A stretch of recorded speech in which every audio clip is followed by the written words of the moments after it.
And we're live. Well, good evening, everybody. Welcome to the We Are Builders live study. And please welcome the co-host, Helen Woolley. And tonight we will be studying the Malady by Mossaiye J. Olgin. He's written that in 1934, and it's free out of Caleb Maupin's book, We Are City Builders, the Centre of Political Innovation Educational Manual. You can actually order that online by emailing Caleb Maupin at calebmaupin@gmail.com, or just simply Google his name. It'll take you to his website, or the Centre of Political Innovation. Well, first of all, tonight this live study. It's the first we've done this for Australia, and we do have some apologies for tonight. Obviously, Thursday night's a busy night for a lot of people. However, what we're going to do is read right through it, and we'll start answering the questions.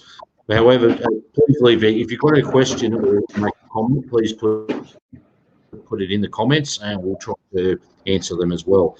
So I'll kick it off first, and just for those of you wondering who Mossaiye J. Olgin is, he was born in 1878 and passed away in 1939, but he was a prominent member of the Communist Party USA in his time in New York City. And he wrote this particular subject actually for working people. It's generally understood, so it can be generally capitalism and socialism can be generally understood.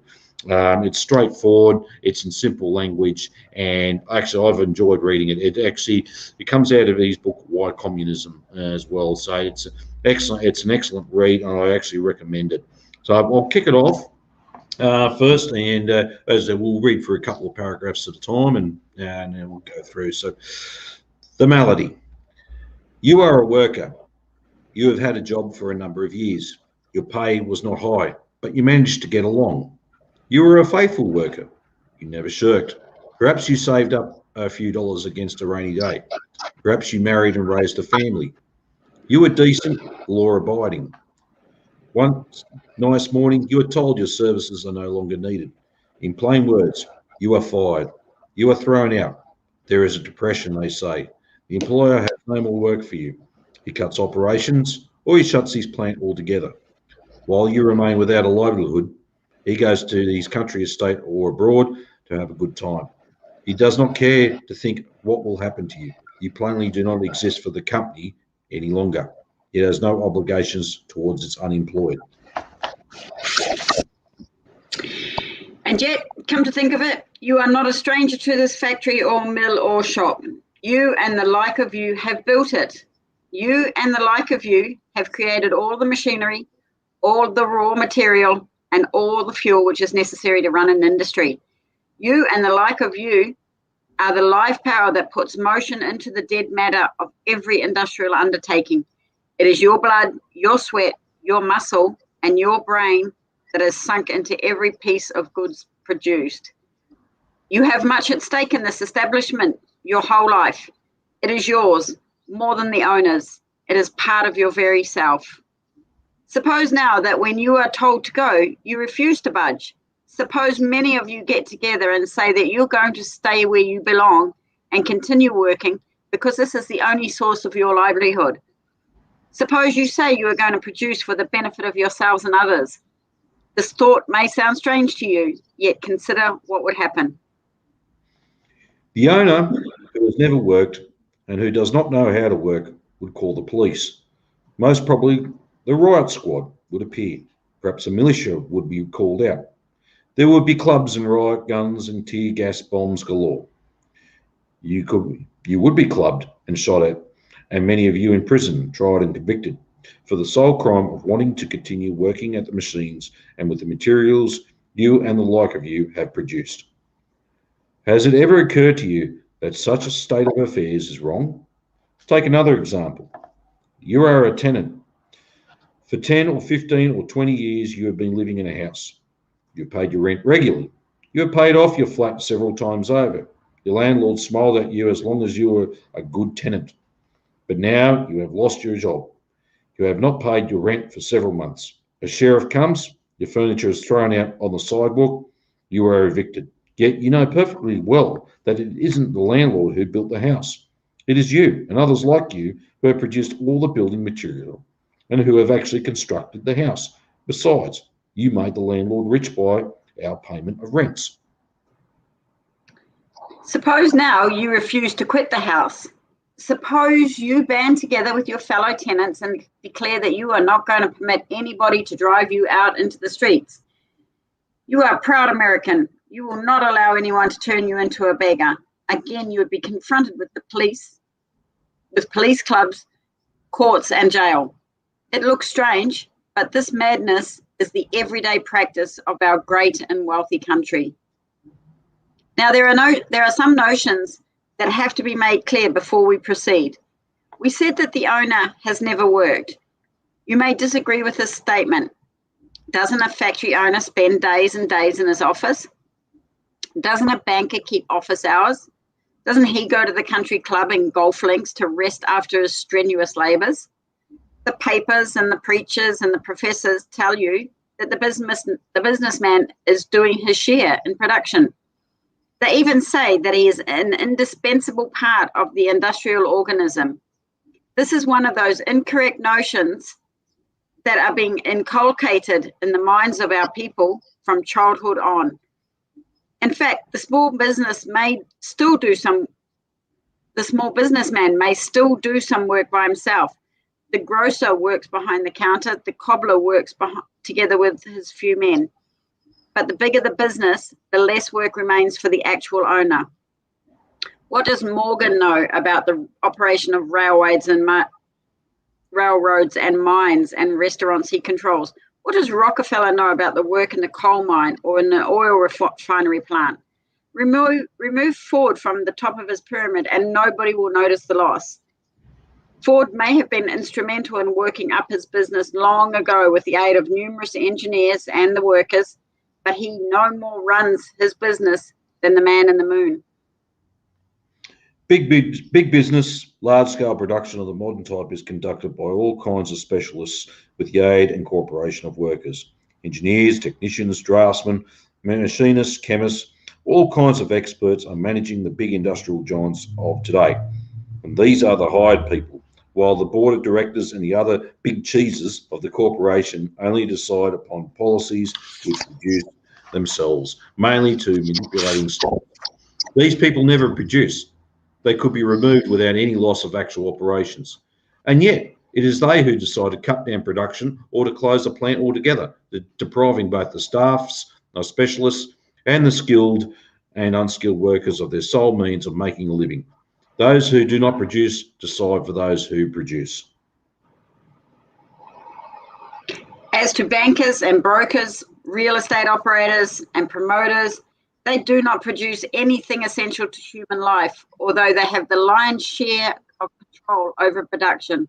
As a matter of fact, they produce nothing.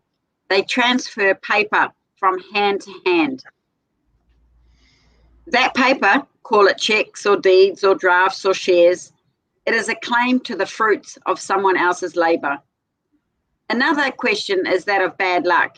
You have been taught to think that when you are out of work, it is just your misfortune. Business is bad. There is a depression, they say. Nobody is to blame. You are given to understand that economic powers are beyond human control. You are told that a depression is something like an earthquake, like a thunderstorm, like an avalanche.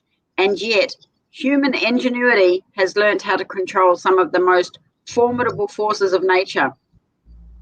The human mind has harnessed electricity, which produces lightning. Human knowledge is accomplishing things which looks miraculous. The tropics and the poles, the air and the bowels of the earth are all coming under the control of man. Why should he not be able to control the production and distribution of goods that are vital for his life? Isn't the Soviet Union a living example that this can be achieved? Why should there be a situation like the one we suffer in the US at present, where millions of able-bodied workers capable of willing to work are being consumed by idleness and hunger, while excellent machines and mountains of raw material are lying around unused? Is it so difficult, after all, for human genius to organize a constant flow of goods which would satisfy everybody's needs, which nobody compelled to go without food, clothing, and shelter? Humanity has learned to master the forces of nature. The progress of science is tremendous. New and ever newer inventions are made to aid human labor. As the Century of Progress exhibition at Chicago, they showed a cotton picking machine, each of which does the work of 16 to 48 men. There are excavators and ditch diggers that do the work of 20 or 30 men. Between 1922 and 1929, the productivity of American labor increased 100%. Why should we have to suffer?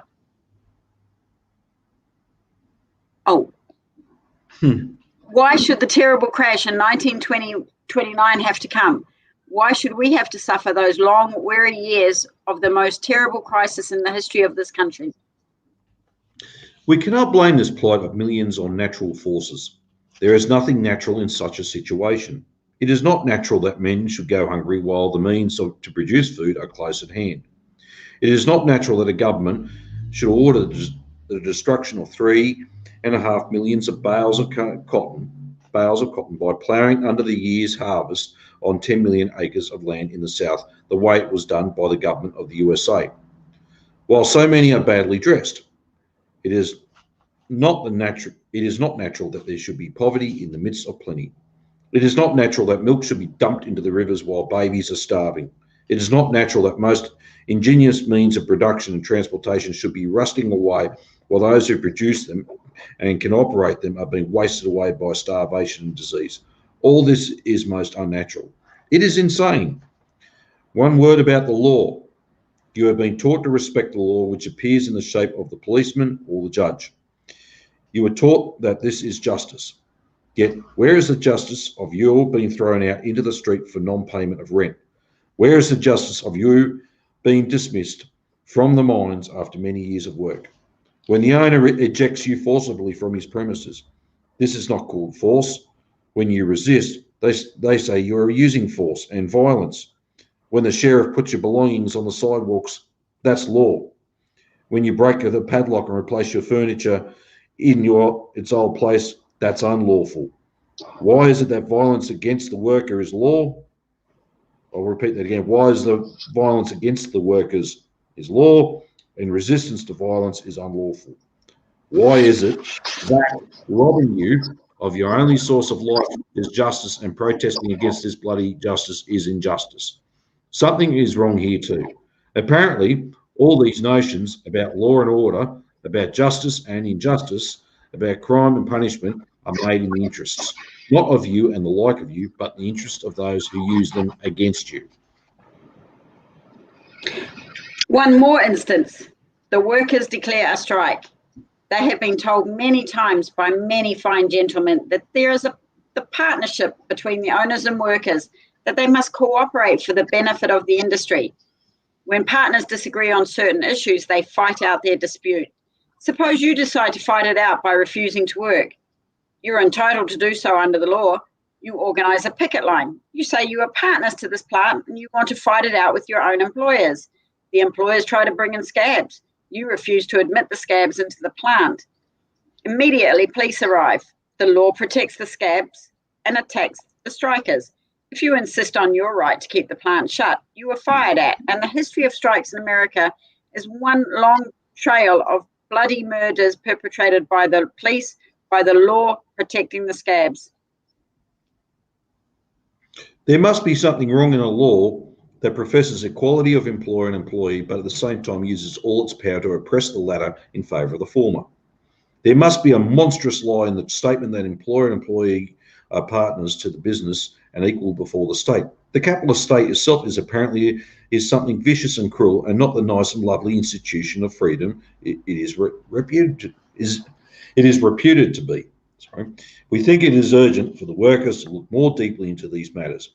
Moreover, it is our deep conviction that workers who do not concern themselves with these vital problems are doing grave harm to themselves and their class.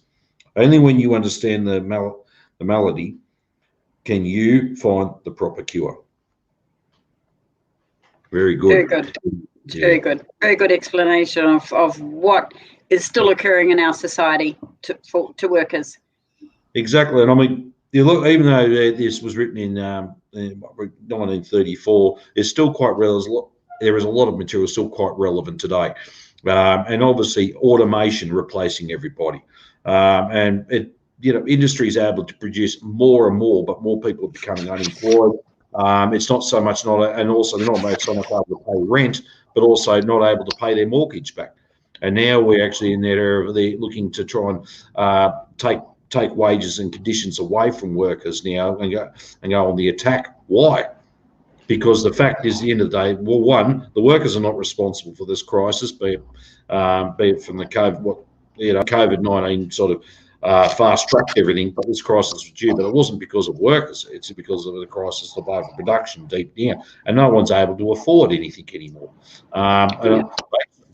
So exactly, but this is something reason why for all workers we must actually study these things and learn about it. It's not our system. Questions for study and discussion in this. It goes, what was the cause of the 1930s Great Depression? Well, sorry, Dave. Can I just I just want to say something about the language that's used in this story. So things might, for us as this generation of workers, it might seem like these things didn't ever happen in Australia. This is an American communist talking or writing the story. But in actual fact, the police were called out on strikes here in Australia as well, and workers were bashed, and scabs were employed to take over jobs of striking workers.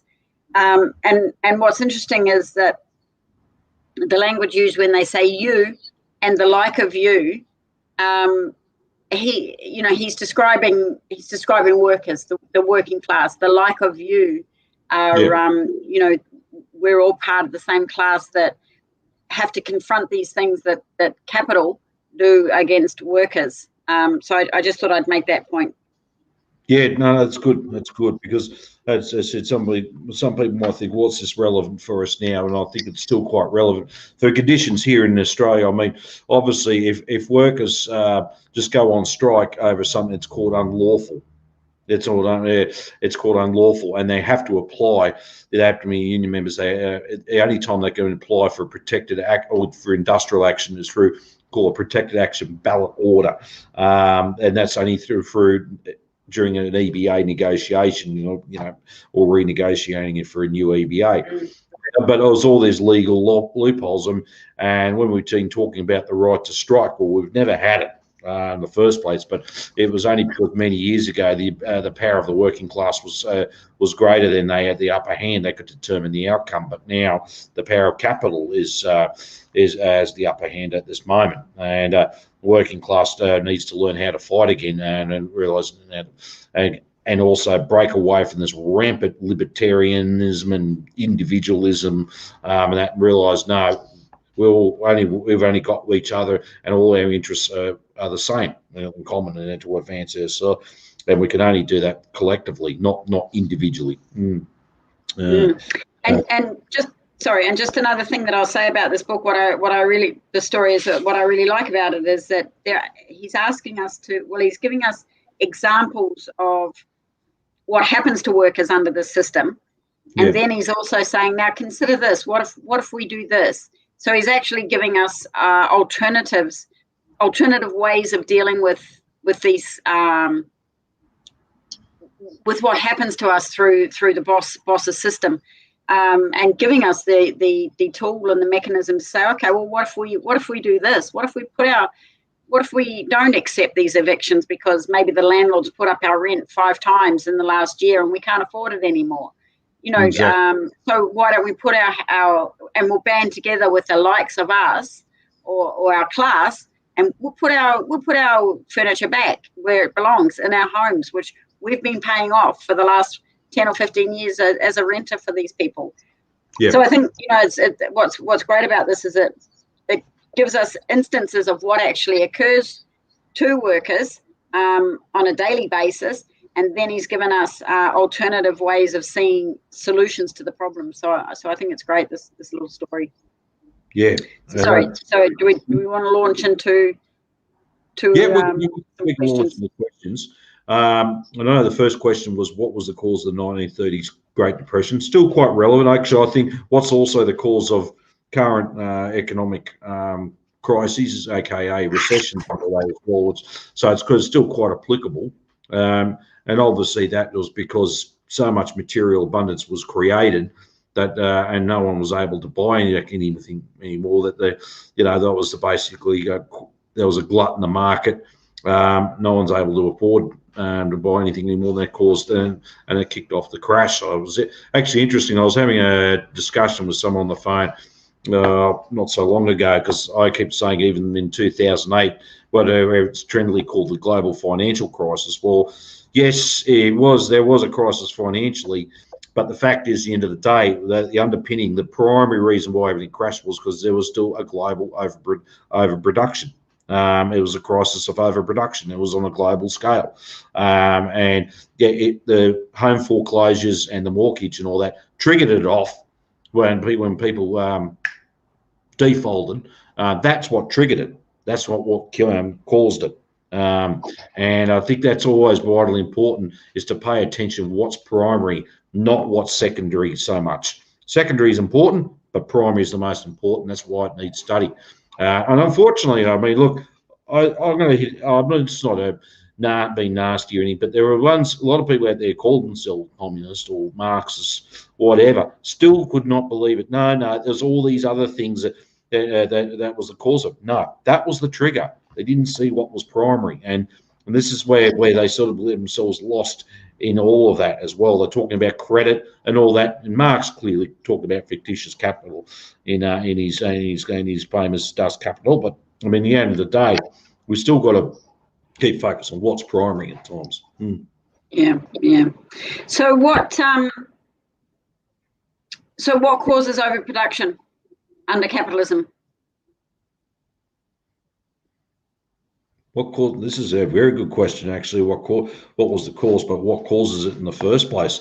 I think for us now in the modern era, more people are put out of work, but they've got machines to be able to produce more with lesser and lesser workers. But it happened like that in the 1920s, like we just written out in the 1920s, of developing machines back then that could replace large sections of the workforce in any given plant.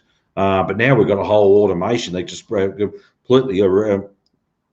completely replaces workers overall. So workers are out of a job. There. Yeah. Example, driverless trucks, driverless this. Yeah. And maybe a big factory that's going to maybe have a few technicians on a computer, and people walking around with a white dust coat and looking at something. But where's all the thousands of workers that used to employ? Yeah. And I think it's important to understand that capitalism is a boom bust economic system. So when things are going good, they produce and produce and produce. There's no planning. There's no knowledge of how much is needed to so that everybody has enough of something. And they just because it's popular at the time, it's needed at the time, everybody will get on the bandwagon and keep producing and producing and producing, and eventually there is too much, and workers can never afford to buy what they produce. So there becomes a glut on the market. We go into a bust cycle, and everybody's laid off. Everybody can't afford their homes, can't afford their mortgages, can't afford food, can't afford clothing. They sit at home idle until eventually all of those overproduced goods, there's less of them on the market. So then we go back into a boom period where, now we need these things again because now we don't have them anymore in the distribution system, so we've got to go and produce more. So we go into a boom. Yeah. 30 years later, now we've got too much of things, so we've got to lay you off. We don't have any more jobs, and then we go into a bust cycle. And I think capitalism is managing, for now, I think they're saying in Australia here that we've had the longest kind of boom period, which is coming up to 30 years, really, and without a recession. And so that's a historic kind of stage. It's not going to last forever. No. There is going to be a bust. There has to be under the system. And workers have to understand that there has to be a bust under the system. They're getting very good at managing it. They're getting very good at disguising it. But eventually it is going to happen. And it has to happen. It's not, that's the science of economics. It's the science of, what Karl Marx talked about is that capitalism, this economic system that we live in, is unsustainable. It cannot keep going because the nature of competition and the nature of the boom-bust cycle. Well, COVID-19 actually exposed the Australian economy how fragile it is, basically, or just how chaotic it really is. It just shows you. I mean, even with manufacturing, they couldn't get orders in. They couldn't get material and other parts in because everything was locked up because of COVID-19 on the international trade. And even though right now isn't the fact that we don't make our own stuff anymore a bigger problem. That is part of the point. This is what we're trying to get to, Luke. The fact is, at the end of the day, it still is a problem, the crisis of overproduction, because we've got much more material abundance, but who's buying it all? Regardless if we're making it here or not, who's buying it all? The reason why the car industry closed down, because there was an overproduction in cars worldwide. And it wasn't just in Australia, like Ford and General Motors and Toyota shut down. They shut down plants all around the world because there's just too many cars. Really, there was just a glutted market. So, yes, we don't make our own stuff. Is anymore a bigger problem? It is a big problem. I won't say it's a bigger problem, but certainly a big problem in the sense where, it certainly hindered any form of development for us here in Australia, even moving forward. But the reality is, in the end of the day, that we live under a capitalist system. Everything is geared for the private profit motive. It's geared to make profit. That's it. It's not there for the general well-being. That's what we're trying to get to. I mean, like Ellen said, we've had sort of a relatively stable last 30 years, but that was only being put off because of credit. The amount of workers that we get once the Hawke Keating government deregulated the finance sector and allowed this floodgate of credit to come through. The idea was to try and offset any form of economic crisis and crisis overproduction, so workers could still be consuming. But the problem is, how are they going to pay that credit when they're not working or with lesser and lesser and lesser income coming in? Yeah. Right? And that's what it is. They need to buy the goods and the cure to survive further. Basic cost of living. So look, now we're looking at groceries. You've got to pay for your car rego, your utility bills, and et cetera, et cetera. Then you've got your mortgage, your interest, and then your credit, all that on top of it. And if you're not able to pay all that back, how are you going to survive? And there's still more stuff being produced. We've got more food than ever, but people will be going hungry. We've got more houses than ever, but people will be going out homeless. Why? Because they can't afford to have a house, or they've been kicked out because they're foreclosed, etc. We've got more of everything and stuff. So, look, this is where we've got to understand. Yes, we need to get the argument. We definitely need manufacturing in this country. I don't think there's any disagreement there. I think we're all pretty much on the same common page that way. But we've got to understand. Let's get down to what's primary here, and it's happening as well, and it's quite important. And I think one of the things about manufacturing here in Australia is that there would be no point having it doesn't change where we manufacture something. So it's about really having a government that takes control of our needs, and we produce for our needs. We don't produce for profit. So that really means that we need to have an economy that's planned. We need to have a government that can plan things, and a government that represents workers and will plan things for the workers and for the ordinary people of Australia, rather than just this rampant profiteering that companies are allowed to do.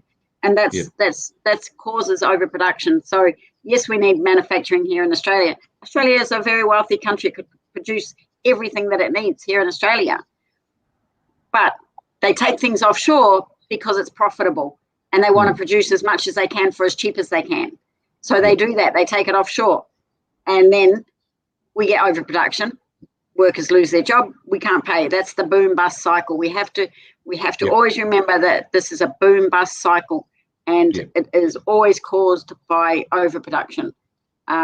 So shall we move on to the next question, which I guess that kind of leads into the next question, which is, do people have a right to a job? Yeah. Do working people have a right to a job? Yeah. Is it a right? And this is something I come across in Olgin Union for many, many years, both as a rank and file member, a shop steward, and an organiser. It's quite interesting. Yeah, do we have that right to a job? Now, basically, who hires you? Under the system we live under, capitalism. That's where, let's face it, we live under a capitalist system. Who hires and who fires you? Bosses. Bosses. That's it.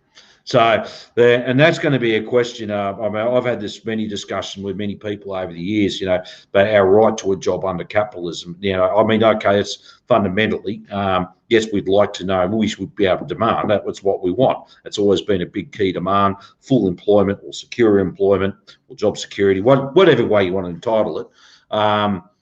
But the fact is, under capitalism, who runs the show? Who owns it? It's the capitalist class, and they own everything, and they're the ones who determine who's hired and who's fired. So that's, obviously that has always been a demand of our right to a job, but under a capitalist system, under capitalism, under what the capitalists say, hey, this is my enterprise, I own it, I'll determine who's hired and who's not. Yeah, and that's something I've always had to think. So really, under capitalism, that's going to be, it's quite a contradictory argument. You can see where now we don't have any common interests. We don't have any interests with the capitalist class when they say we're equal partners in all this and we're equal this and, we're all win-win. Our interests are diametrically opposed to the capitalist class. And this is just one of many of our interests that are diametrically opposed to it. Yeah, and I think that even morally and ethically, we can look at this question and say, we have a right to a job.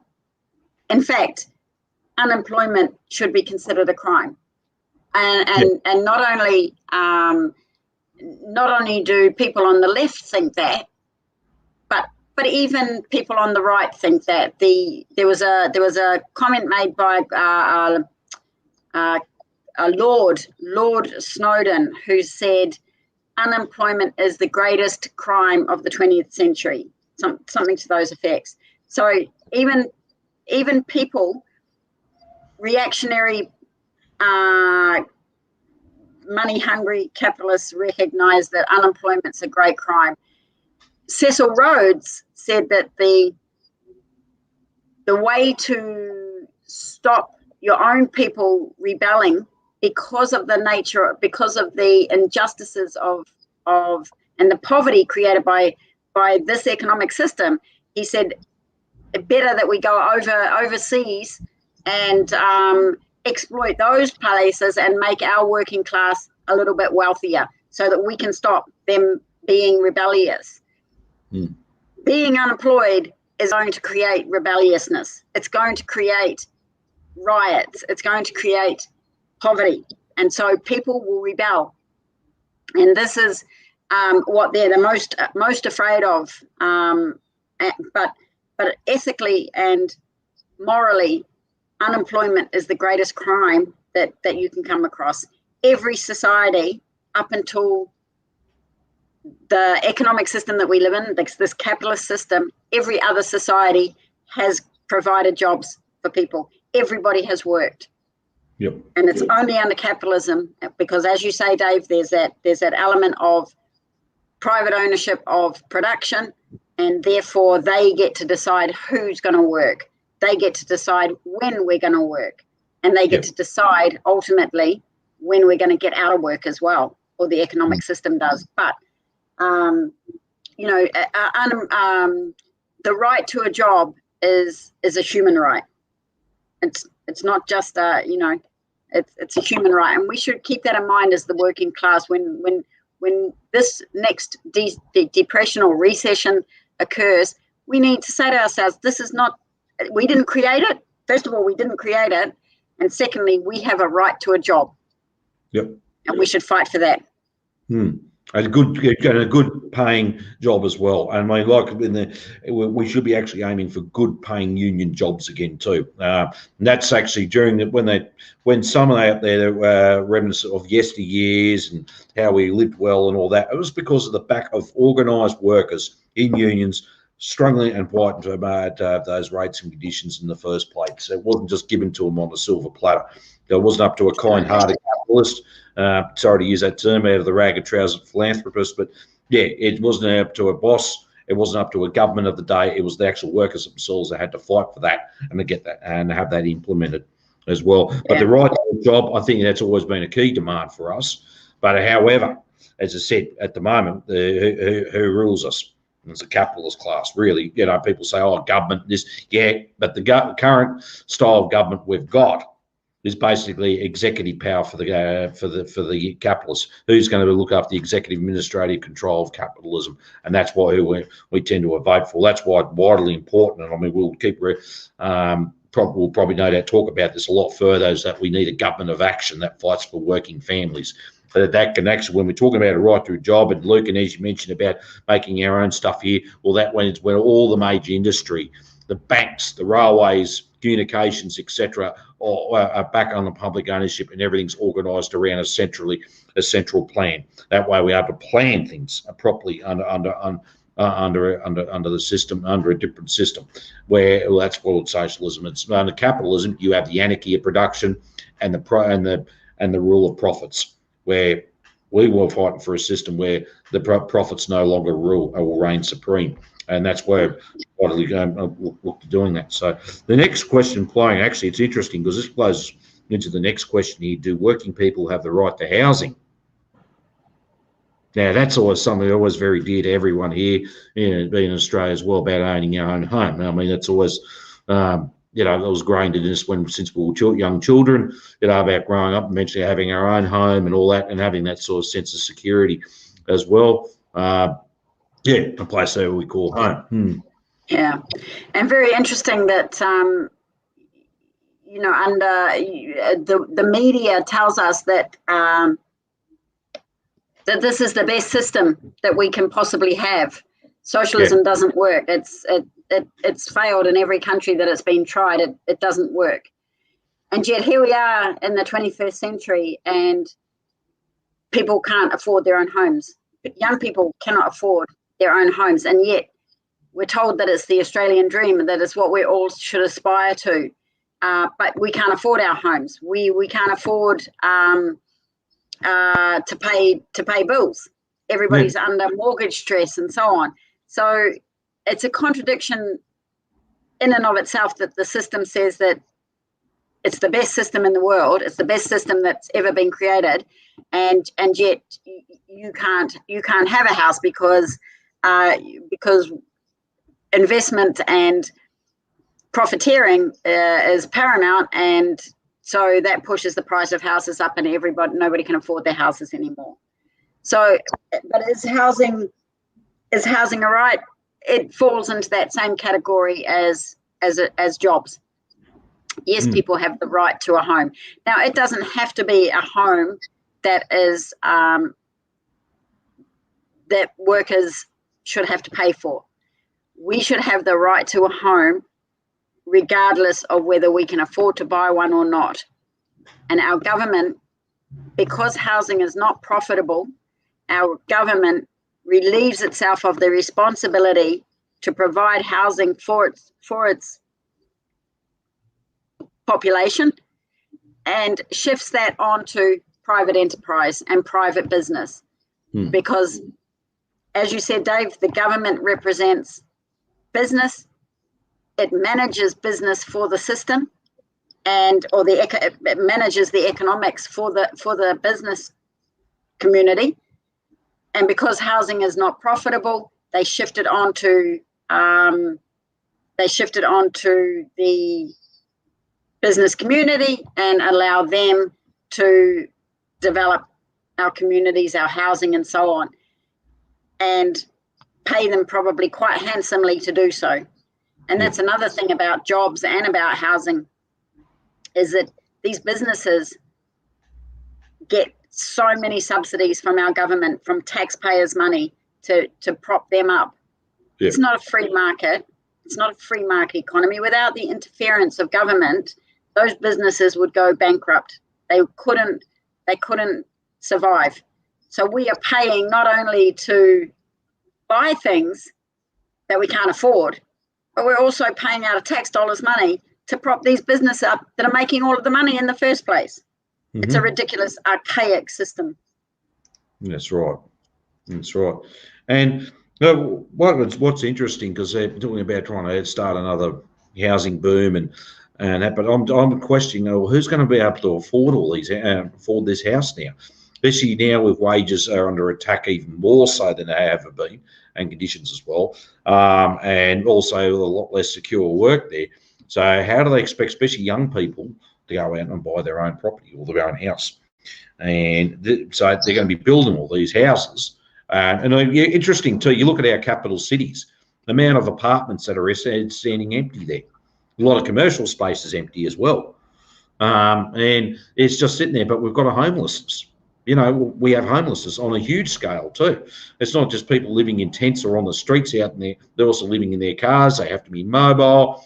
If they're lucky to get to have a cheap hotel somewhere to stay for a short stance, or they're going to have to sleep on someone's lounge or whatever, or maybe share a place. But to a certain degree. But I mean, the fact is, let's take a step back. Let's have a look at everything, and just the amount of spare available accommodation is huge out there. And I mean, why should people have to be homeless? We can actually easily house them, and pretty quickly within a week there wouldn't be any homelessness, because we've already filled up. Well, and not completely either. There'll still be a lot of empty spaces, or empty places, still left over. So we're actually able to house people, God knows how many times over.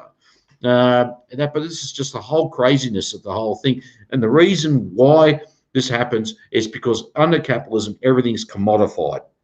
That's right. Everything's commodified. Everything's there to be bought and sold, and including housing. Housing to a capitalist is not there as a home. It's there as a commodity to make profit from.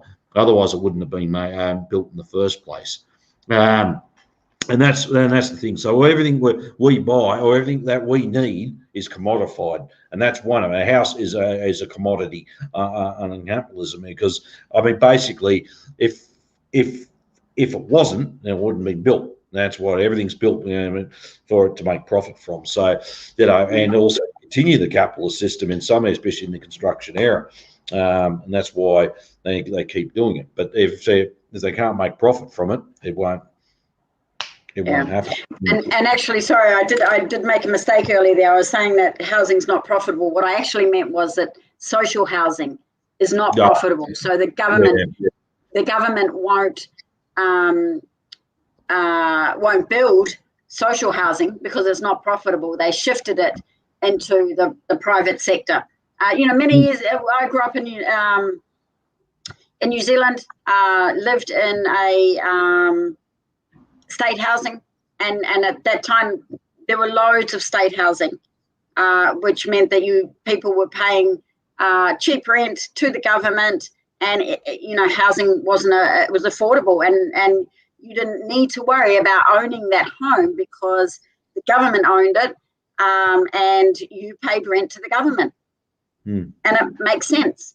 They repaired the housing, they looked after it, they owned it, they repaired it, they fixed it. And then I think around the 1960s or 70s, of course, it's not profitable. They decide that they're going to shift housing all into the private sector. And you had a similar situation here in Australia where it was government housing and so on. So they've cut right back on social housing because it's not profitable. and now most of the housing is in the hands of private corporations and so on, for them to make profit. Yeah, and another government. I apologise for that. Yeah.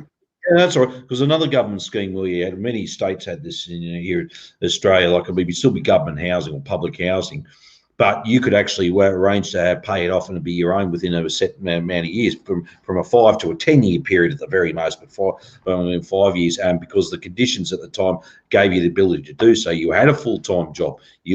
When you finished up in school or university, when you joined the firm, you joined for life. That was it. And you could plan it out. You could buy that. And actually, I mean, some of the established suburbs we see in the major metropolitan areas, and even some of the major regional towns and cities, were originally government. Interesting enough. So exactly. there was nothing to look down. And unfortunately, we also got this perception about public housing. We look down and this whole idea, and it's actually there's public housing, public ownership, is nothing wrong with it actually at all. It's widely looked after in the conditions. I mean, unfortunately, as conditions change and a lot more increasing unemployment, etc., and because people come downtrodden, they're probably looking, they turn to drugs and alcohol, and that's a completely big issue itself. But I understand it's a huge problem here in Australia, when crime escalated and everything else, and this is what's turned into a big problem. It's not because these people were like that in the first place. It's just because they've been pushed to the system. There's no opportunity for them. But unfortunately, some people will self-medicate, and to feed that addiction, they turn to crime to keep it going, or even some just turn to crime to survive. Need to get some extra bits just to survive. So. Anyway, I'm going right off track. I just need to get gear back to public housing. There's actually nothing wrong with it, but because it's not profitable, it doesn't happen. Or if it does happen, it's only down to a very small scale. It's not like it was all those years ago during the 50s and well, it's actually I'd say that it's even more insidious in that day when governments were providing houses for the people. Big business saw that as an opportunity to make money. So they deliberately took money from public housing and created a situation where major developers could move in and take over the responsibility for providing homes, if you like, and shifted away from government. And quite deliberately, they saw the opportunity to make money and did so. And this is. This is very typical of capitalist governments. They're managing the system, the economic system, for big business. So when big business sees an opportunity to step in and take over that industry or privatize it, that's the government allows that to happen. And in fact, what they do is they run it down into the ground. They sell it to big business for next to nothing. Even though taxpayers have paid for that business, we are the ones that created it. We are the ones that paid for it. Big business steps in, they take it over at a cheap price. We then have to pay big business. The prices go up and everything. And guess what happens? The government then has to subsidize big business. Yeah. So we're paying for it again twice, because quite often they're not profitable industries. You can't make a profit off some things. So and the other one demands it of the government. And the other one too, because government practically hands it to big business like public housing and public area, like in tall units to townhouses, etc. So they basically sell it for a song to big business. They bought some big developer comes in, some sleazy big developer, full of crime and corruption that comes in. Buys it, we'll send the bulldozers, now mine, send the bulldozers in, everyone's kicked out anyway, so I'll get the eviction notice, bulldozers sent in, demolished, and I'm going to build this super new tower or apartment block and that'll only be that'll only be built for mainly people with from a very wealthy background, or just to gear for that market. Those people that were originally living there just then forced out away, tried to some substandard accommodation or housing, some far-flung suburb away from essential services and transport, etc. And it just intensifies the problem even further. Yeah, absolutely. All right. Yeah. So the next question is, and I think that leads into it really well. The next question, which is, what role does the government play in securing the property of the capitalists? Well, interesting. I mean, in that chapter we just read, obviously we're talking about the role of the police, the courts, the judges, the law institutions to enforce capitalist rule, and I dare say the military as well. Yeah, but the military can be used against us, even though they claim it doesn't. It can be, in order to enforce and to protect profit, and that's what it's designed to do. But where the government also plays in you understand that every bit of legislation, pretty much, every budget that's passed is to ensure that the profit motive is left untouched. The profits are left untouched, in fact, increase, and to increase the profit system further. And that's what it's there for. It's not there for people like you and I and anyone else, but we happen to be watching this show or we'll have to watch it for later. So you look at all the policies, be it from domestic policies, it could be anything, industrial relations, it could be, anything, taxes, or anything else that sort of used to sort of internal policy, but even foreign policy, external policy. It's there so they can expand capital further, not there for the benefit of all of us. I mean, if a government comes in, and this is interesting, we've seen this in our own history. The Whitlam government example, I'm not saying that was perfect and used as a shining beacon of hope, but he did start to put some policies in place, like free education, free health, and use other social policies that benefit working class people. And also, too, our foreign policy wanted to steer Australia on an independent course. That went straight into the face of the capitalists here, both and here and abroad as well. And basically, Washington didn't like that one little bit, and also too, London didn't like that either. Very big, many international finance banks didn't like that either. Whitlam wanted to buy back the farm. Wanted to actually basically get into buying back our own natural resources and stuff. And they were at that time quite visionary. So I'll give credit where it's due, even though he was a social democratic government at the time. And he wasn't some, he wasn't a Marxist by any means or anything like that, but he was still quite advanced at that time after 23 years of conservative rule, putting policies in place that would benefit us a lot more than it would have happened to been continuing under previous administrations. The fact is, at the end of the day, that flew in the face of international finance. They didn't like it. So they got onto the Governor General, along with the Queen and along with the CIA and everything else. We all knew what happened. Basically, you're not doing what you were told to do. You're not doing as you're told. We're going to get rid of you. And that's what happened. And then it's not the first time that's happened. It happened to the Lang Labor government in New South Wales when he refused to pay back British banks. Basically, the powers be got in and sacked that government. There's another example. So here in Australia is a classic example. What could happen. And so basically the government's what role does the government play in securing the property of the capitalists? And that's its primary function, to be the executive power for the capitalist economic system. Yeah.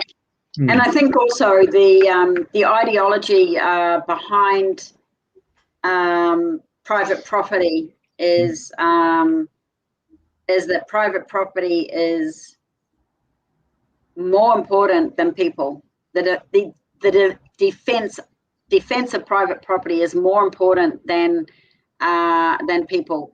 You'll quite often find that the courts will charge people and give them heavier sentences for the damage of property than they will for a crime against a person.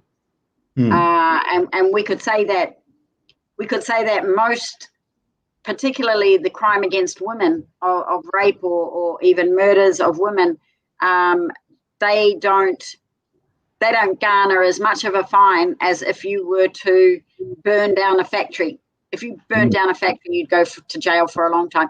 If you steal from your employer, you'll go to jail for a lot longer than if you rape a person.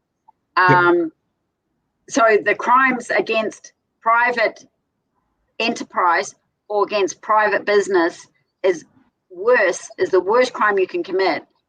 compared to against a person, and that's the ideology that private property, which is fundamental to the ideology of capitalism, and it's reinforced by the courts, it's reinforced by the police, it's reinforced by the military, it's reinforced by our jail system, and so on, and so all of the state, if you like, and the government are the primary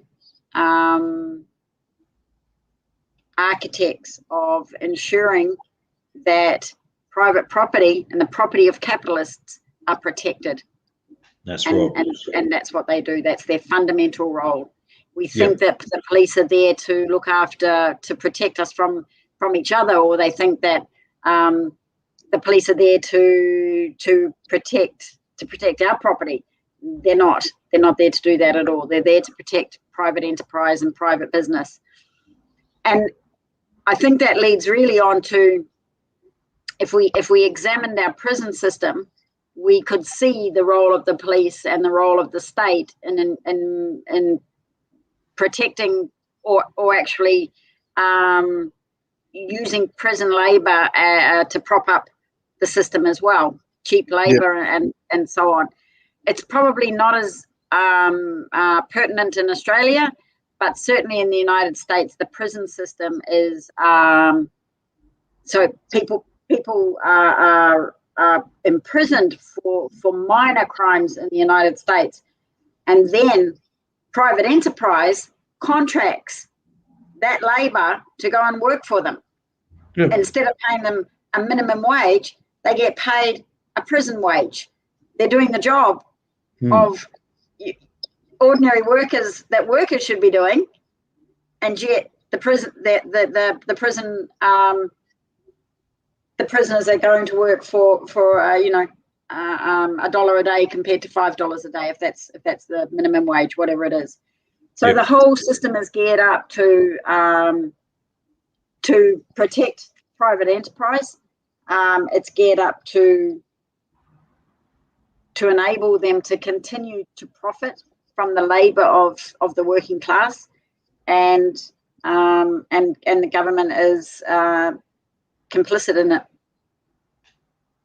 Complicit in the exploitation of the workers. And if we try to step out of line, they do bring in the cops. They do bring in they will bring in the military to squash our rebellion, our riots and our rebellion and our revolutions, and we've seen that time and time again historically. And we'll see more of it. That's right. I mean, you look at what current legislation, and I noticed people talking about our rights and all that. We in fact, well, for starters, Australia, we don't actually have a Bill of Rights in our Constitution. Actually, you've actually thoroughly studied the Constitution. It doesn't mention anything there about human rights. But people say, oh, what about the 1947 or 1948 article on human rights declaration? That's just an article. It's actually, you cannot impose that on a sovereign country. We might be a party to it, but it doesn't have any legal binding here in Australia.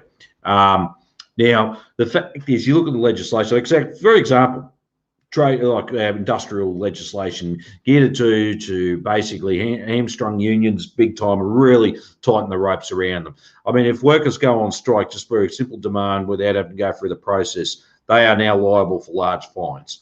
Very large fines, in fact, not just $100 here or $30 over there. I'm talking about thousands and thousands, all up to about 30,000, I think, even more possibly. Some are actually 6 months jail if they do not talk to the Australian Building and Construction Commission, if they're not prepared to cooperate, if they've actually then got to have the notice to come in for a meeting with them as well. Unions can be crippled very quickly as well for millions and millions of dollars. I'm also a little bit wary. I'm not going to mention which unions and which companies are involved just for proper legal reasons. I think it's just we're not, me and Helen here are not caught up. But it does happen, and it has happened. And we've had unions deregistered over the years as well.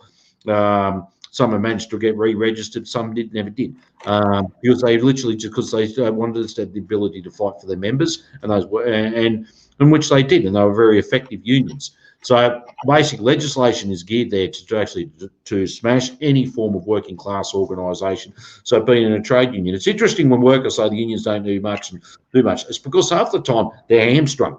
They're hamstrung what they can and can't do. They unfortunately, and this we'll probably actually follow the next question, but they actually have to operate within the paragrams of the current laws and everything else. We are wary about that.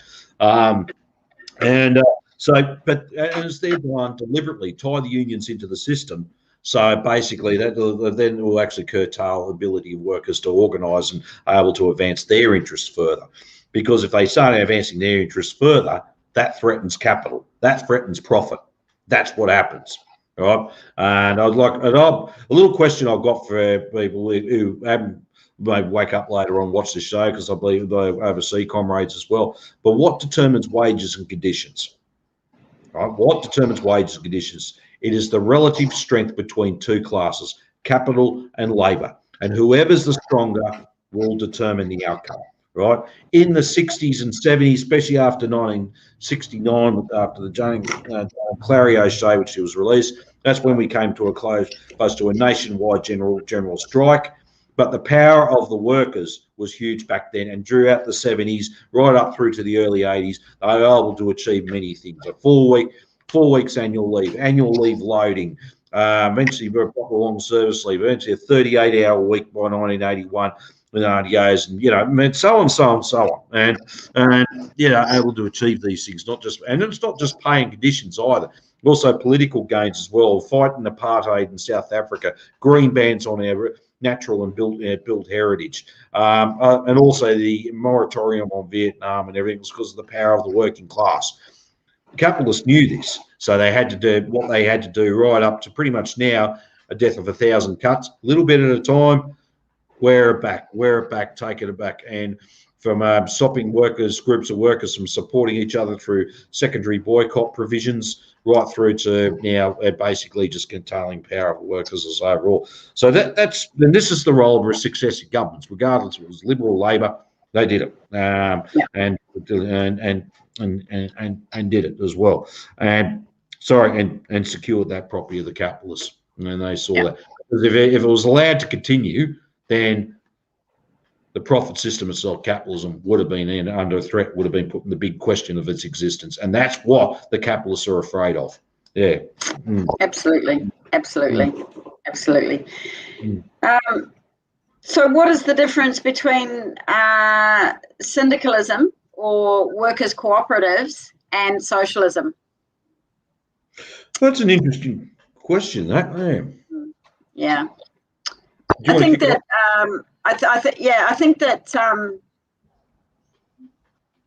workers' cooperatives should be supported. I think that they show workers that we don't need the bosses. Yeah. And that's the fundamental benefit of a worker cooperative.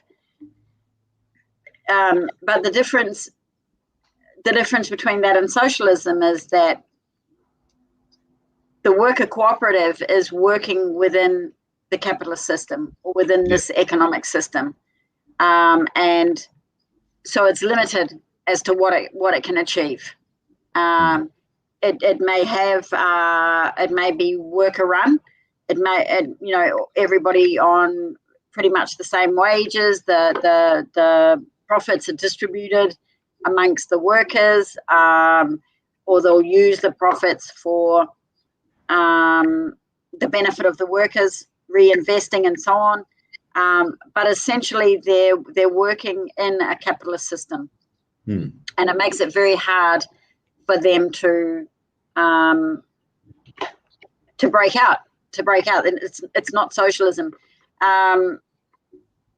Under socialism, we would still have worker cooperatives, and it's definitely something that under socialism we would encourage. But it's just that under capitalism, it's it's part of the system. It's different and it's better, and it shows workers that that you don't need bosses, that we can run things, and I think that's the most important lesson for workers' cooperatives. And the other thing that it does, the other really crucial thing that it does, is that it weakens the hold that ideology that this is the best system that we can have. Yeah. So every time there's somebody that forms a new cooperative or steps outside the norms of this economic system and does something better and does it differently, it shows that this system is not the only thing that we can live under, and I think that's important. Yeah, and look, I'm similar. I do support cooperatives. Like, I mean, yeah, for workers to take over a factory, of course, I'd support that. And actually, that allows them the ability to know their own power even more. That they can that they really comes to, they can actually quite run things without bosses. We don't need them, as like you correctly pointed out. They can actually, and because workers run everything anyway. They're just going to realise that we just don't need the employers. But it's got to become more than just a realisation as well. Material conditions have to change. But Luke just points something very interesting out there. Also, a co-op can't be privatised like a nationalised industry. And then quite an interesting point that a co-op can be actually privatised again. And we've seen it, man, not just a worker co-op, we've seen a community co-op, a farmers cooperative, dairy cooperative. We've had Murray Goulburn Dairy Cooperative. Basically, it was all dairy farmers. Mind you, the workers in the industry were still as workers. They didn't have any, so, you know, they were employed, but the rest of it was a cooperative, right? Set up to regulate the milk, etc. That was eventually taken over and then turned into a major business, right? And basically, it wasn't the cooperative model anymore. Even when it was start, it was a bit flawed, because you think being a cooperative, okay, it was owned by dairy farmers, well, what about the workers? You know, they didn't have an equal say in this, the running of it. So, but yeah, and you would get that group. They will eventually get to a certain point where they can actually start buying out their share of the business or buying up the share and taking absolute control of that as well. And even too, if a cooperative is not doing well economically, and then we'll have to look, we can't afford to keep this anymore. We can't get to work, or for whatever reason. Exactly. Right, well, they'll obviously sell it off back to the bank or to a prospective owner that might come in and buy it. You know, and it happened. Yeah, SBC, for example, in Shepparton. Originally, it was a Shepparton Preservers Cooperative, right? And for those of you overseas wondering what that is, they made all their tinned fruit and vegetables and you know, tinned tomatoes and all that, etc. So anyway, that was originally a cooperative by all the growers, but the workers never had an equal say in it. But mind you, it was good working conditions in its time. They sold it to Coca-Cola, one of the biggest multinationals around the world. It doesn't just make Coca, or it doesn't just make unnamed diet beverages and any other beverages that shall forever remain unnamed. But they own a lot of things in the food production. And I think it was last year or the year before, Coca-Cola made a definite decision to sell it again. It went back to a cooperative type model. But the fact is, it wasn't an actual general like a cooperative. It was just a business plan by some growers again to keep it going. But they wanted to drive down the conditions of workers in there even further. Now they're going to sell it again back to the industry, or back to some major player in the industry. So this is where we've got to go and understand they are limited in their power. It's like what I just mentioned about our unions before. They are limited within the confines of capital, the restraints of capitalism. We've got to look at it to a higher level of organisation. Are cooperatives a step forward? Yes, I would say they are a step forward, because, as I said, some of those workers will come to realise, well, hey, we actually don't need to have a profit. You know, we don't need to have employees anymore, which is good in something, but it just cannot end there. And I think that's been a failure for a lot of people over the years. That we'll just have to go cooperatives. That'll be the thing. But what changes? You know, we've still got the same system. It's just managed to run some big, managed to have some factories run over there.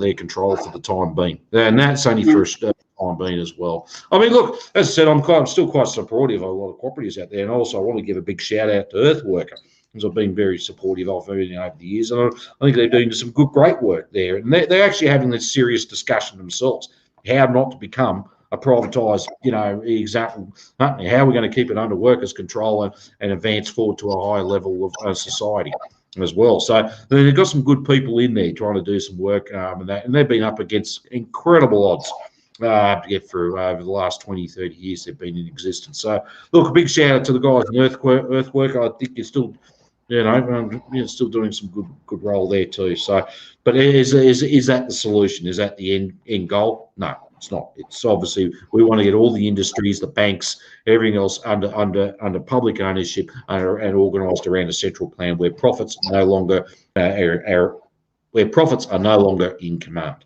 and that'd be AKA socialism. Yeah, and I was just going to mention that we really kind of need to describe what socialism is, on the show here. So, but I think you covered that brilliantly. And just to reiterate it's that profits are no longer in command. The needs of the people are in command of the economy, and so that defines.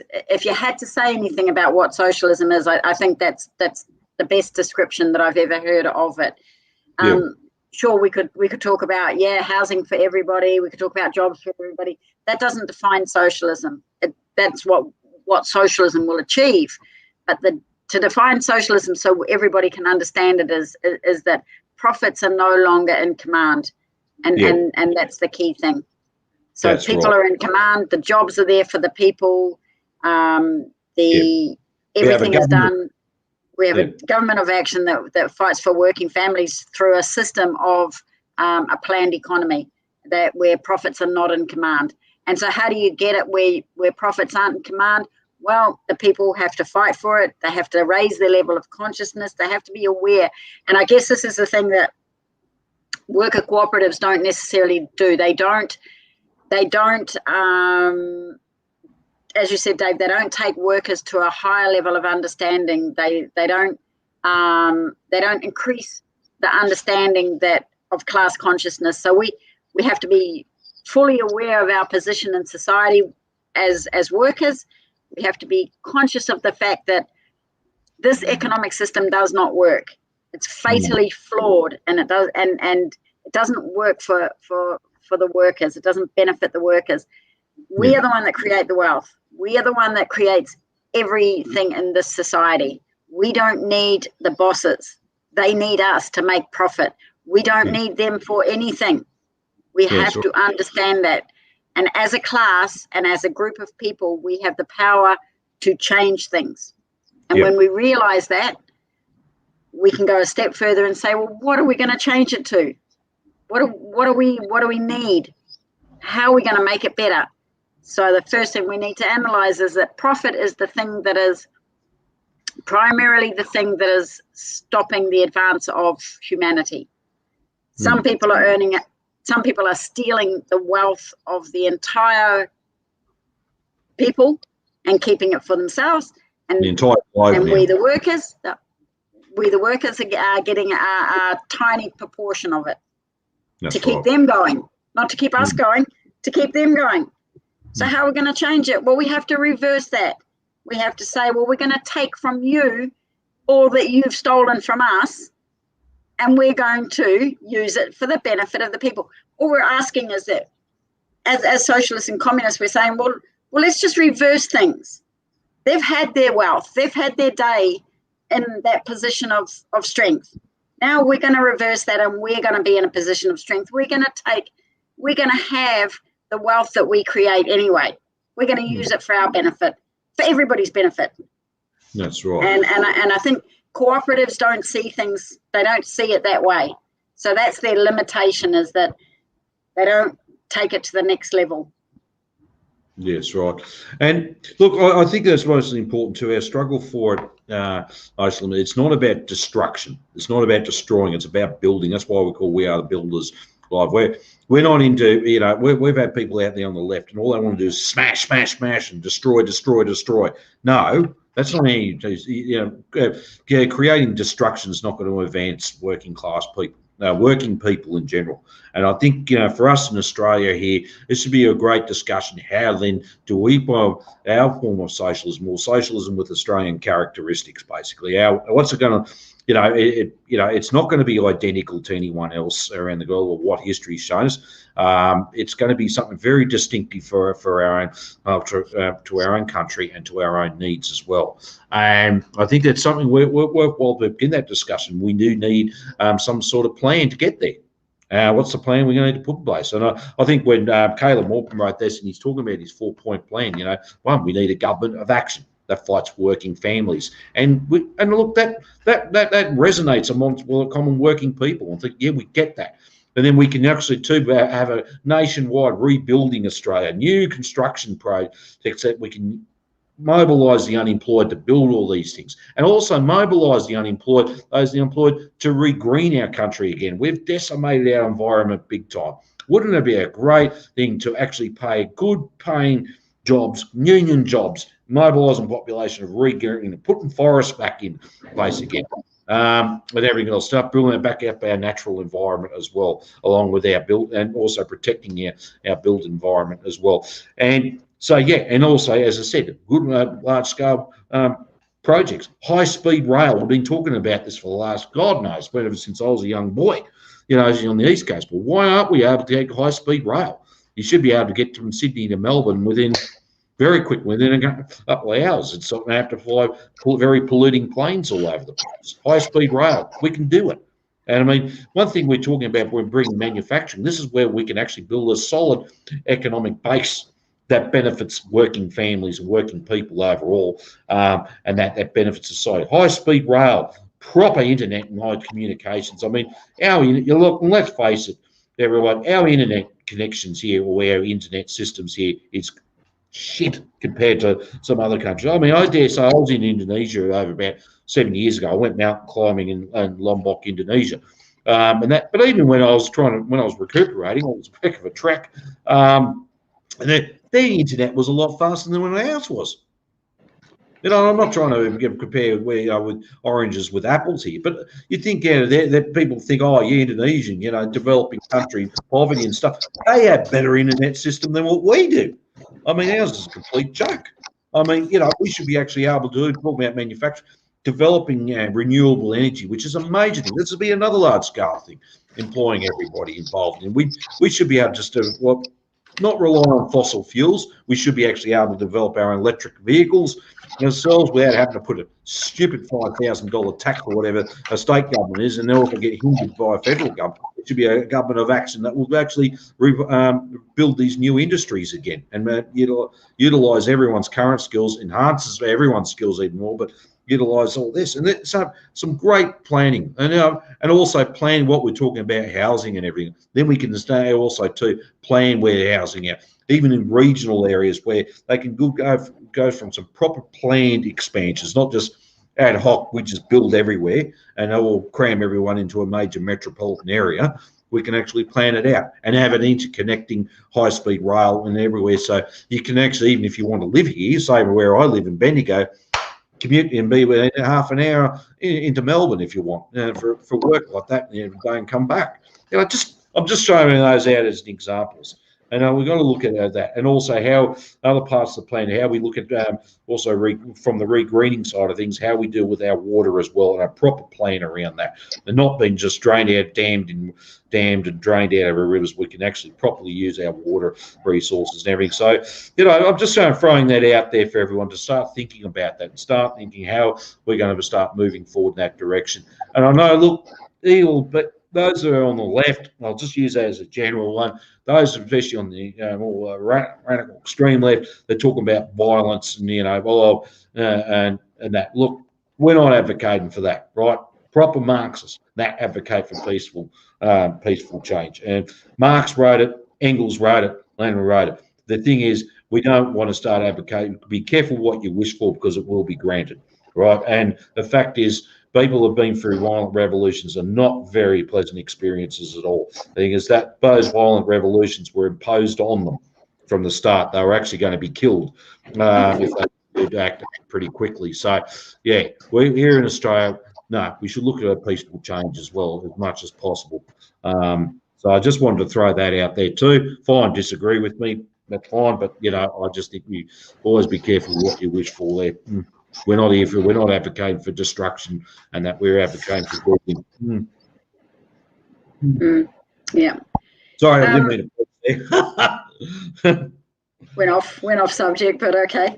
All right. So I think I think that was a really good discussion. It'd be great to if anybody's watches us later, if there's any place that you can like it or subscribe or just make a comment, would be fantastic.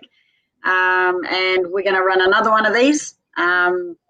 We've got another short little story that I think explains how the system works really well. And we'll read it out in the same format and have another conversation like this. And hopefully we'll get some more people on as well. And we'll have a conversation with more people actually on the screen with us. So join us next time. Are we going to set a time, Dave? Should we say in 2 weeks' time? Yeah, let's try 2 weeks' time. I'll just check my calendar. So for those who are all interested, we are trying to aim for our audience here. But look, for all our overseas viewers, we could do Thursday the 20th, same time, 7 o'clock. 7 o'clock, yeah, sounds good. And how will people get in touch with us, Dave? How will people be able to join? Okay. There's probably, I'm associated with having to think about that. You may want to actually just pass just something to say about the comments section. I was going to say, if you can find me on Facebook, you'll see my name there. You can see my picture. I'm in front of a lectern talking. That maybe just drop me a Facebook message if you wish to get in contact and be involved in this. I think I can do that, and we can send an email that way. Might be actually good if we can just set up an alternate email address as well. Okay, so we'll be back. We'll be back next Thursday in 2 weeks' time. Sorry. And we'll continue this discussion. And thanks, Dave. I think it's been excellent for our first one. And we'll keep going. All right. Well, no, thank you once again. And for those who might have been watching, not commented, please like it, share it far and wide, find other people to come along and listen. And once again, just send me a Facebook message if you wish to be involved. We are trying to build something here too for Australia now, so I think it's our turn to do so. It'd be good to do it. And as I said, once again, I highly recommend you actually make a copy of it. Just as I said, you can Google Caleb Maupin's website or the Centre of Political Innovation, or send him an email, Caleb Maupin @gmail.com, and he might be able to arrange to get a book to you after purchasing. So I'll leave it at that. And thank you, Helen and co-host. And I'd like to say, I usually say in other shows, dare to struggle, or power to the people there and that, but I just actually like the simple as what Mark said: workers of all countries unite. Yeah, workers of all countries unite. We have a world to win. That's right. Thank you. Bye-bye.